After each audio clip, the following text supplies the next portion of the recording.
So I'm going to show you how to divide decimals by decimals.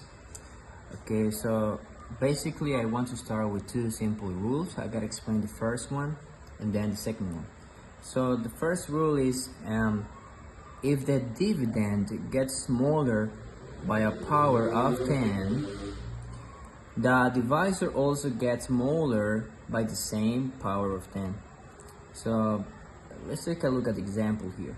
Okay, so look, 27 divided by 9 we know is 3. Okay, so that equals 3. Now look at the dividend, it's getting smaller 10 times. Okay, so the answer also is getting smaller 10 times. Now if we take a look at the same the next division, now the division is 0.27 divided by 9. So that means that this division is going to be 10 times smaller than the previous one. That's why we have 0.03 or 300ths. Now look at this division now. The last one is 27,000 divided by 9.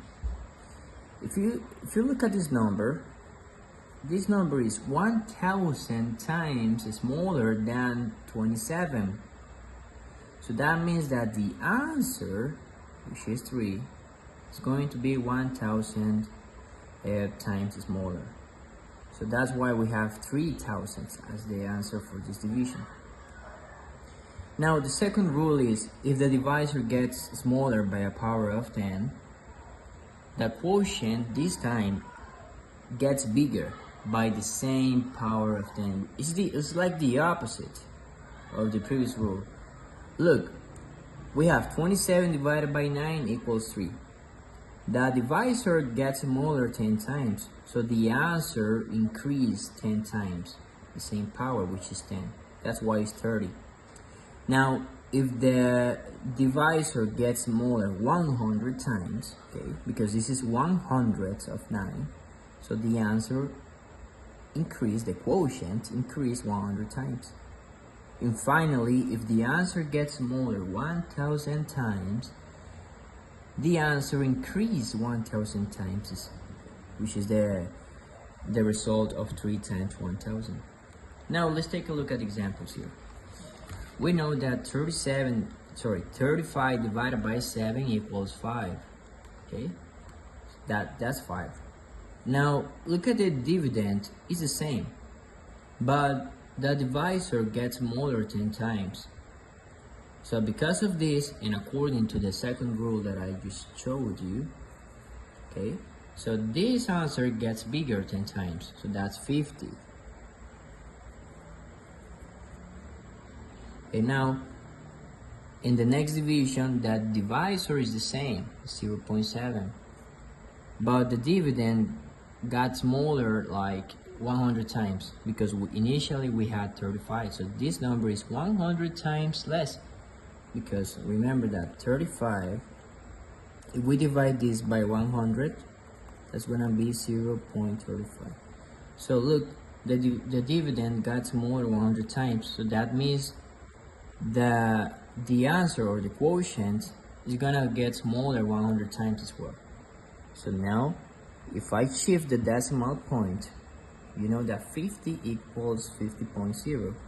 If we divide by 100, the decimal point has to be moved or shifted to the left. It's gonna be here. That number is 0.5. Okay, now let's take a look at this other example. 132 divided by 11 is 12, equals 12. The dividend, changes 100 times smaller.